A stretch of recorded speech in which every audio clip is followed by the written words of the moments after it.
जैसा कि last episode में हमने देखा था कि युनफे ने मास्टर जोंगनियान की चालबाजी सबके सामने लाई, जिसके चलते सभी एल्डर्स जोंगनियान के खिलाफ हो गए और ये बात जोंगनियान को जरा भी पसंद नहीं आई, तो उसने मास्टर टियानपिंग पर अटैक कर दिया। हालांकि टियानपिंग ऑलरेडी अर्थ रेल्म के लेट स्टेज पर पहुंच चुके हैं, जिसके चलते वो इस हमले में सरवाइव कर गए और फिर युनफे ने उस बंदे का काम तमाम कर दिया। वही दूसरी तरफ बाकी की सारी फैमिलीज इनसिक्योर फील करने लगी, तो उन्होंने युनफे को रास्ते से हटाने की प्लानिंग बना ली। उन्हें पता था कि युनफे कीशन फ्लावर को हासिल करने के लिए फॉरेस्ट में जाने वाला है, तो ये लोग उसी फॉरेस्ट में उसका काम तमाम कर देंगे। हालांकि उनकी सारी बातें शुई ने सुन ली थी, मगर वो वहाँ से भाग पाई इससे पहले किन फैमिली के एल्डर जियोंग ने उस पर अटैक कर दिया।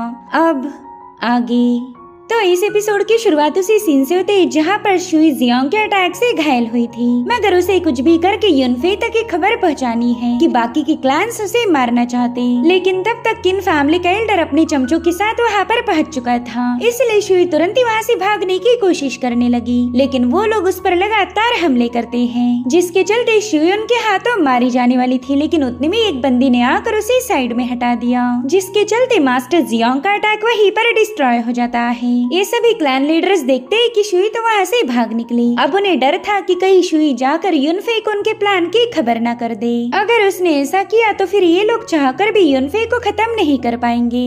और इसी बात को लेकर शी क्लैन का एल्डर टियानयुआन काफी ज्यादा परेशान हो गया, लेकिन उतने में वहाँ पर एक मिस्टीरियस बंदा पहुँच जाता है। वेल इसे एल्डर क्यों नाम से जाना जाता था और ये यिनफेंग नाम के असासिन क्लैन का लीडर है। वेल किन फैमिली के एल्डर जियोंग ने उसे यहाँ बुलाया था। यहाँ पर एल्डर क्यों उसे तसल्ली देते हुए बताने लगा कि आप जिस बंदे को मारना चाहते हो वो बिल्कुल भी सरवाइव नहीं कर पाएगा, उसकी मौत तो मेरे ही हाथों लिखी गई है। दरअसल एल्डर क्यू 6 घोस्ट में से एक था और इसके डिमोनिक पावर की कोई सीमा नहीं। वही दूसरी तरफ हम शुई को देख पाते जो कि बुरी तरह से घायल थी। अगर किंग लियान सही वक्त पर वहाँ आकर उसकी मदद नहीं करती तो शायद शुई इन लोगों के हाथों मारी जाती। यहाँ पर किंग लियान काफी ज्यादा हैरान होकर शुई से पूछने लगी कि आखिर वो क्लैन मास्टर आपको मारना क्यों चाहता था, जिस पर शुई बताने लगी कि हमारे एक क्लैन में एक गद्दार है जो कि युनफे की खबर लेकर इनके पास आया था, तो मैं भी उसे फॉलो करते हुए यहाँ पहुँच गई, मगर बदकिस्मती से मैं वहाँ पर पकड़ी गई। युनफे का नाम सुनते ही किंग लियान भी काफी ज्यादा पैनिक हो गई। वो तो बिल्कुल नहीं चाहती कि युनफे को कोई नुकसान पहुँचे। अब यहाँ पर शुई उसे बताने लगी कि युनफे टियानशु फॉरेस्ट जाने वाला था, तो ये लोग उसी फॉरेस्ट में उसे खत्म करना चाहते हैं। मुझे जल्दी से जाकर युनफे को इसकी खबर देनी होगी।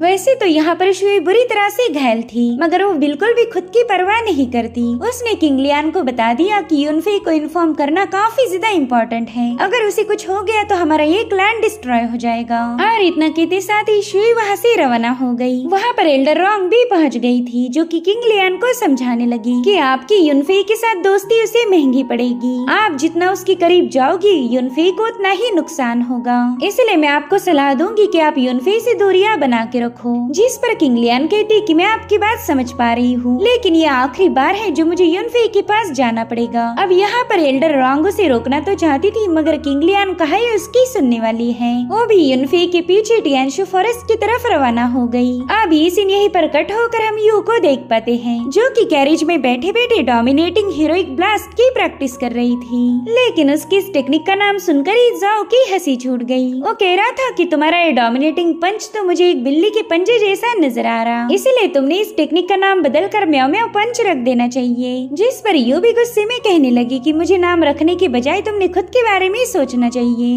तुम तो इतने दिनों से 1000 चार्म सोर्ड टेक्निक को मास्टर भी नहीं कर पाए। हमारे यंग मास्टर युनफे ने तुम्हें काफी अच्छे से समझाया था, मगर तुम्हारे दिमाग में तो गोबर भरा है, भला तुम इस टेक्निक को कैसे सीख पाओगे। जो सुनते साथ ही जाओ दोबारा से उसे चिढ़ाने लगा, और इस बार यू ने वाकई अपने डोमिनेटिंग हीरोइक ब्लास्ट का यूज करते हुए इसे कैरेज से नीचे पटक दिया। जाओ ने तो सीधे उड़ते हुए जाकर एक पेड़ की ही पप्पी ले ली, जो देखकर यू काफी ज्यादा खुश हो जाती है। वो कह रही थी चलो फाइनली मैंने अपने डोमिनेटिंग हीरोइक ब्लास्ट को मास्टर कर लिया। वहीं पर युनफे भी इन दोनों के झगड़ों से पूरी तरह से तंग आ गया था। वो कहता है कि जब से हम मैनर से निकले तब से एक सेकंड के लिए भी तुम दोनों का मुंह बंद नहीं था। खैर तुम दोनों की बकबक सुनते सुनते ही मैं टियानशु टाउन में पहुंच गया। अब बस यहाँ से थोड़ी दूरी पर जाने के बाद हम मार्केट में पहुंच जाएंगे। अगर वहाँ पर मुझे कुछ अच्छे वेपन मिले तो मजा आ जाएगा। जिसके बाद भी तीनों एक क्लिफ पर पहुंच जाते हैं जहाँ से ये लोग टियानशु फॉरेस्ट को देख पा रहे थे।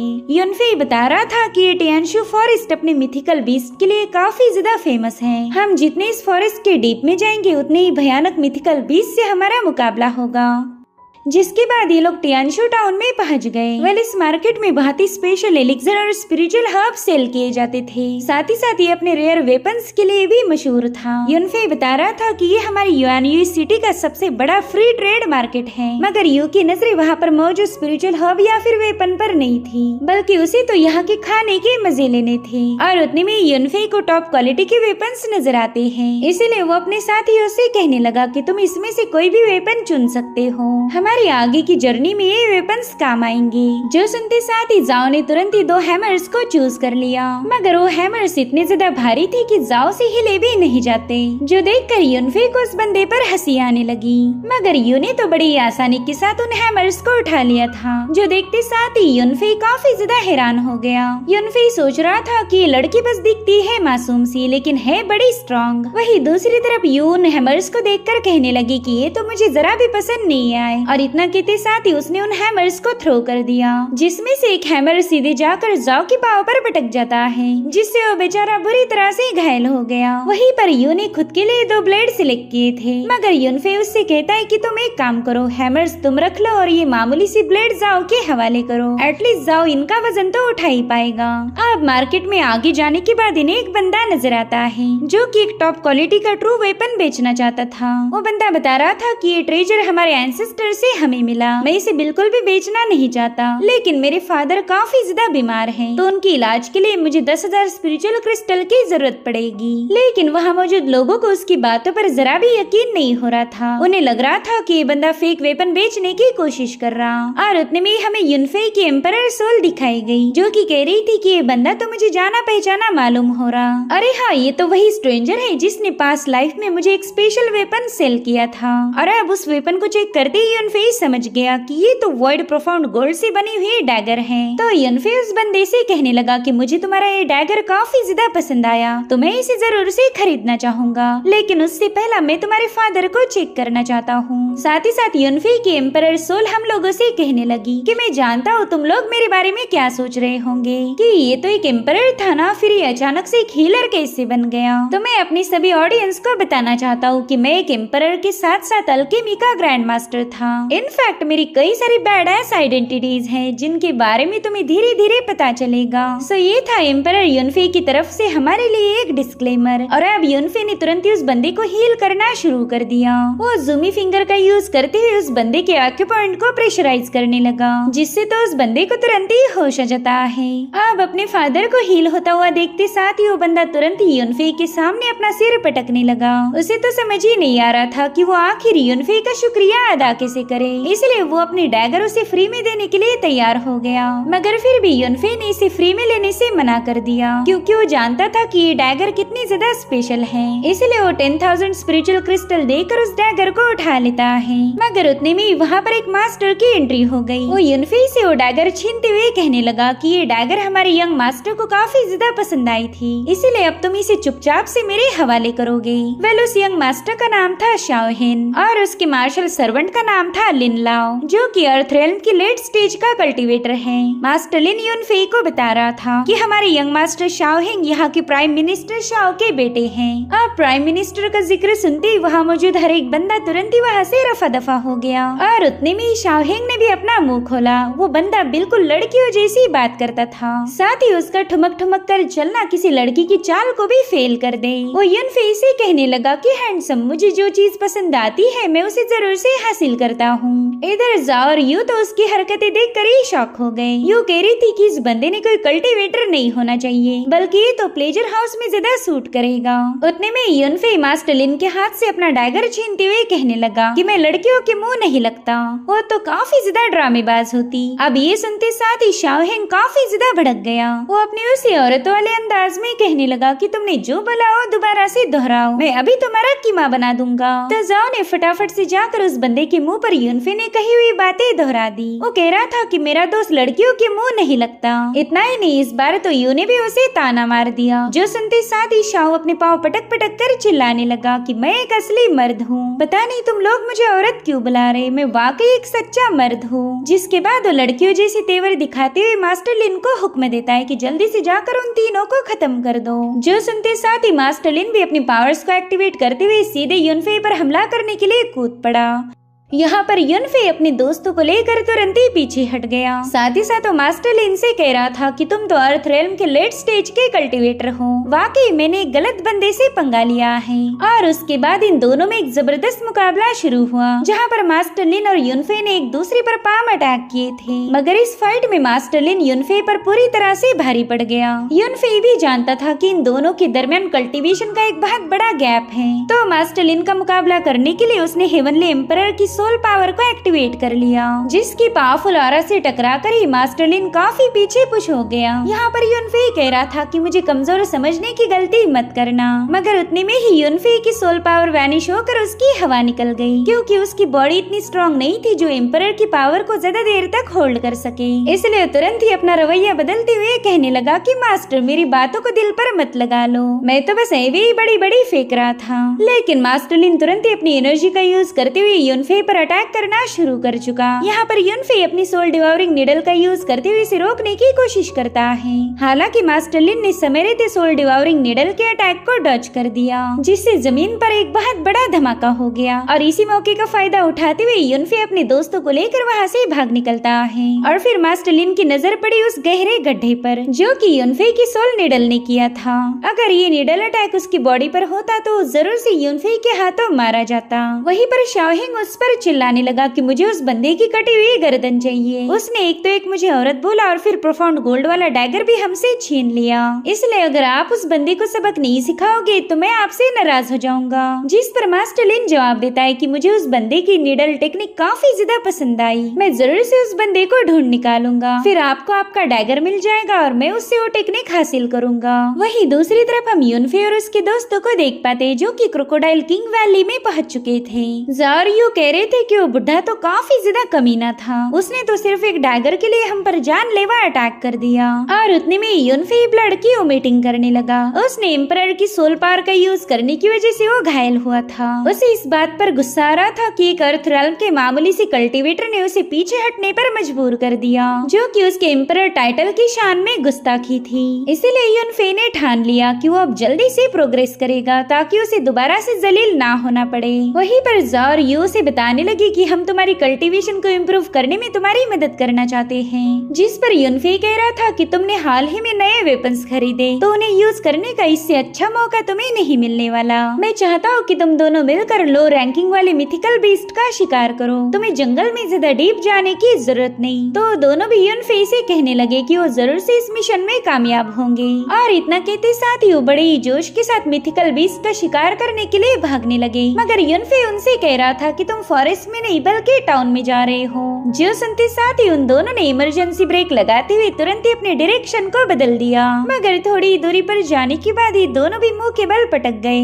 और ये देखकर यूनफे अपना माथा पीट रहा था। वो सोच रहा था कि पता नहीं मैं किन बेवकूफों को अपने साथ लाया हूँ। और अब हमें थोड़ी देर बाद की कहानी दिखाई गई, जहाँ पर यूनफे ने प्रोफाउंड गोल्ड डैगर का इस्तेमाल करते हुए कई सारे मिथिकल बीस्ट को निपटा दिया। साथ ही साथ वो अपनी मैजिकल पावर का यूज करते हुए उनके ब्लड एसेंस को भी कलेक्ट कर लेता है। यूनफे को जितनी जरूरत थी उतना ब्लड एसेंस उसने कलेक्ट कर लिया था। और अब वो अपने दोनों साथियों के लिए परेशान होने लगा। इसलिए वो एक ऊंचे दरख्त की टहनी पर छलांग लगाते हुए इन दोनों के एक्शंस को चेक करता है। यहाँ पर यू एक छोटे से मिथिकल बीस्ट के पीछे पड़ी थी और वहीं पर जाओ शिकार करने के बजाय खुद ही शिकार बनने वाला था। एक डिमोनिक बीस्ट उसे बड़ी तेजी से इधर उधर भगाने लगा। उसे चिल्ला चिल्ला कर भागते हुए देखकर यूनफे को हंसी आने लगी। और उतने में यूनफे को एक छोटी सी व्हाइट फॉक्स नजर आती है, जिसके पीछे दो भेड़िए पड़े थे। मगर वो छोटी सी फॉक्स इतनी ज्यादा तेज थी कि बिल्कुल भी उन भेड़ियों के चंगुल में नहीं फंसती। यहाँ पर यूनफे सोच रहा था कि इस छोटी सी फॉक्स ने एक ब्लड डेविल वुल्फ को प्रोवोक किया है। ये फॉक्स तो वाकई काफी ज्यादा दिलचस्प होगी। और तब तक वो भेड़िए उस फॉक्स को घेर लेते हैं। अब उसके पास वहाँ से भागने के लिए कोई रास्ता नहीं था।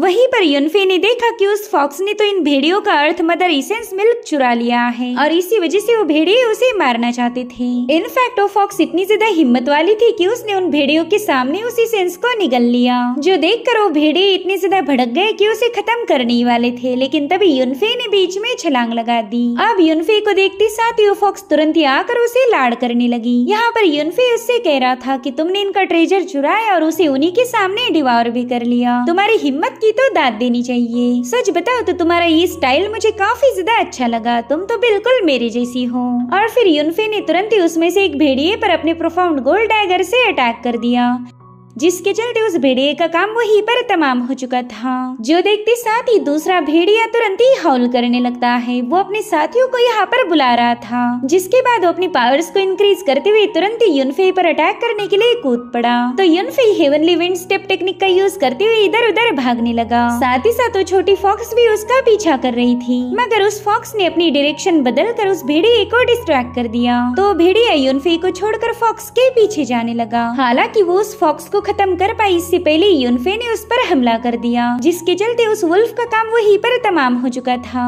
अब युनफे उस फॉक्स का लाड़ करते हुए कहने लगा कि तुम तो काफी ज्यादा स्मार्ट हो, तुम अच्छे से जानती हो कि दुश्मनों का ध्यान कैसे भटकाया जाए। यहाँ पर वो फॉक्स भी युनफे को काफी ज्यादा पसंद करने लगी थी। अब युनफे उससे और गप्पे लड़ा पाई इससे पहले वो पूरा इलाका शेक होने लगा, जो देखते साथ ही युनफे तुरंत ही समझ गया कि किशन फ्लावर ब्लूम होने वाला है। तो वो उस फ्लावर को हासिल करने के लिए तुरंत ही वहाँ से रवाना हो गया। यहाँ पर वो फॉक्स उसे जाता हुआ देखकर स्माइल कर रही थी। मेरे ख्याल से इसकी कोई और भी आइडेंटिटी है जो कि अभी तक रिवील नहीं हुई। इधर युनफे उस लेक के पास पहुँच गया था जहाँ पर किशन फ्लावर ब्लूम हुआ, मगर उसने देखा कि वहाँ पर तो ऑलरेडी ढेर सारे कल्टीवेटर्स मौजूद थे और ये सभी लोग उस किशन फ्लावर को हासिल करना चाहते।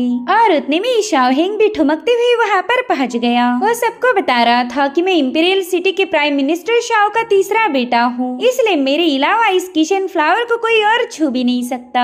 और उतने में किशन फ्लावर ने ब्लूम होते हुए अपनी स्पिरिचुअल एनर्जी को रिलीज किया, जो देखते साथ ही शाओहेंग तुरंत ही उस फ्लावर की तरफ भागने लगता है। मगर उतने में एक स्पिरिचुअल बीस्ट ने वहां आकर तुरंत ही उसे एक जोरदार टक्कर मार दी, जिससे तो शाओहेंग सीधे चिल्लाते हुए हवाई यात्रा पर चला गया। इधर ये सभी कल्टीवेटर्स फ्लाई करते हुए किशन फ्लावर की तरफ रवाना हो गए, मगर उन्हें ये पता नहीं था कि उस लेक में एक बहुत ही भयानक डेमोनिक बीस्ट है, जिसने बड़ी तेजी के साथ पानी से बाहर आते हुए एक बंदे का निवाला बना लिया। दरअसल ये 9वीं रैंकिंग की एक ब्लैक स्केल क्रोकोडाइल थी, जो कि इतनी ज्यादा खतरनाक है कि सभी कल्टीवेटर उस लेक से दूर भागने लगे। हालांकि तब तक उस ब्लैक स्केल क्रोकोडाइल ने अपना एक दूसरा शिकार भी जकड़ लिया था। इधर ये लोग पानी से जैसे तैसे बाहर आकर शाओहेंग को कुचलते हुए आगे बढ़ने लगे। बेचारे शाओहेंग का तो यहाँ पर कचुम्बर बन गया था और मास्टर लिन चाहकर भी उसकी कोई मदद नहीं कर सकता। इधर युनफे चुपकर इन सभी बंदों पर नजर रख रहा था। वो सोचता है कि शाओहेंग द ब्यूटीफुल लेडी को छोड़कर यहाँ पर कोई ऐसा बंदा नहीं जो कमजोर हो। ये सब के सब अर्थ रेल्म के लेट स्टेज वाले कल्टीवेटर्स हैं और इनमें जो कमजोर थे वो ऑलरेडी उस क्रोकोडाइल का शिकार बन गए। मैं चाहे कितनी ही कोशिश क्यों न कर लूं, इन सब का एक साथ मुकाबला नहीं कर सकता। किशन फ्लावर को हासिल करने के लिए मुझे किसी और पैंतरे का यूज करना होगा। और उतने में मास्टर लिन इन लोगों से कहने लगा कि ये 9वीं रैंकिंग वाली क्रोकोडाइल है, इसे हम लोग अलग अलग होकर तो बिल्कुल भी खत्म नहीं कर सकते, तो क्यों ना हम सब लोग मिलकर पहले इसका काम तमाम करें और फिर बाद में किशन फ्लावर किसे मिलेगा ये हमारी एबिलिटीज पर निर्भर करेगा। इधर शाओहेंग जानबूझकर बेहोश होने का नाटक कर रहा था, मगर युनफे इनकी चाल समझ गया। वहीं पर मास्टर लिन उन कल्टीवेटर्स को यकीन दिलाने के लिए अपने 2 सर्वेंट्स को भी मार देता है। वो कह रहा था कि हमारे यंग मास्टर शाओहेंग इस बैटल में हिस्सा नहीं लेंगे क्योंकि वो ऑलरेडी काफी ज्यादा नाजुक है। जो सुनते साथ ही उन कल्टीवेटर्स को भी मास्टर लिन की बातों पर यकीन हो गया और अभी सभी लोग मिलकर उस क्रोकोडाइल पर अटैक करने के लिए रवाना हो जाते हैं। यहाँ पर मास्टर लिन ने हवा में छलांग लगाते हुए अपने क्रैब जैसे हैंड्स को समन कर लिया था, जिन्होंने बड़ी तेजी के साथ उस क्रोकोडाइल को दबोच लिया। वहीं पर वो तीनों कल्टीवेटर्स भी अपनी अपनी टेक्निक का यूज करते हुए उस क्रोकोडाइल पर अटैक करने लगे। उन सब ने अपने डिवाइन वेपन्स का यूज करते हुए उस क्रोकोडाइल को घायल करना शुरू कर दिया और अब सही मौका मिलते ही शाओहेंग तुरंत ही उस किशन फ्लावर की तरफ रवाना हो गया। वो कह रहा था मेरे प्यारे फूल, मैं तेरे पास आ रहा हूँ।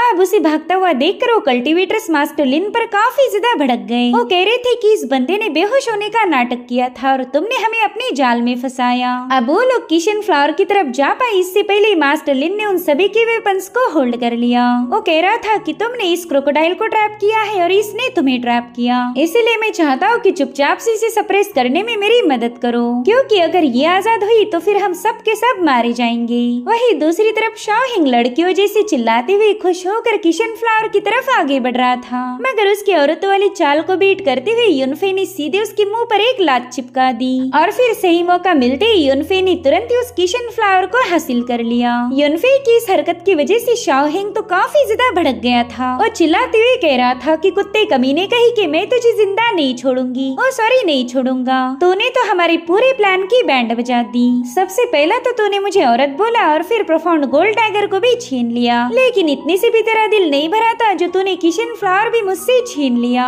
और अब सीन शिफ्ट होकर हम यिनफेंग असासिन क्लैन के एक बंदे को देख पाते हैं। मेरे ख्याल से एल्डर किन होगा, जिसे हमने एपिसोड की शुरुआत में देखा है। वो काफी ज्यादा खुश होते हुए बताने लगा कि मैंने युनफे को ढूंढ लिया, अब तो उसे खत्म करना हमारे लिए बिल्कुल भी मुश्किल नहीं है। दरअसल इस बंदे के पास अर्थ एंड घोस्ट टेक्निक का नॉलेज था और इसीलिए किसी को भी बड़ी आसानी के साथ ट्रेस कर सकता है। और उतने में उसका एक असासिन साथी जमीन से बाहर आ गया। वो कह रहा था कि युनफे काफी ज्यादा शातिर है, तो हम बिल्कुल भी रिस्क नहीं उठाएंगे, हमें एकदम चौकन्ना रह के उसका शिकार करना होगा। और फिर उसने आसमान में एक सिग्नल रिलीज कर दिया।